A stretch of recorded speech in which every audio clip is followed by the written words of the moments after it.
guys, so today is part 2 na ng ating horror story. So kung naalala niyo yung horror story ko na yung bata na tumatawa na hindi na ako nakatulog, ngayon is ibang story naman.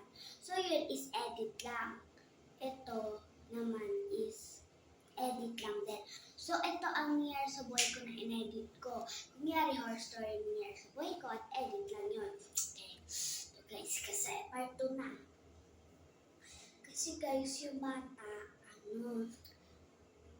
awa siya ng tapos part 2. So nung kumakain kami ng movie, nagkakain kami popcorn. Kasama ko si yung mga friend, yung mga pinsan ko ata o mga ano. So hindi ko alam kung mga ano ko sila. Kasi blurred yung mukha nila doon sa edit. Doon sa tinap ko sa laptop. So, ano guys, parang mga pinsan ko. Tapos nung parang may mahaba yung buhok na nakalugay dito sa niya. Sa may niya mukha. Tapos guys, tapos parang siya sa dako. Tapos lumabas siya, tapos nagtago na kami doon sa taas. Yung iba sa taas, tapos ako doon sa CR. Tapos lumulusot pala siya. Kala ko hindi siya lumulusot. Tapos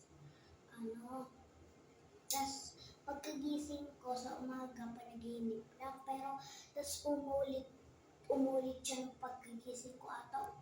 So, yung pinindot ko yung button, umulit. Tapos nung pinatay ko yung button, ayaw niya pumigil. Tapos may isang button doon sa kabila. Tapos yun yung pinindot ko. So, yung isang part, parang hinila. Tapos yung isang part parang dinulo. Tapos yung isang part, parang nalimutan ko. Tapos kahapon ko inedit. Tapos ngayon ko gagawin. Tapos parang pinitik yung likod. Ewan ko lang kung iwan pa yung editors ng mga Bye-bye guys! Kung gusto nyo ng part 3,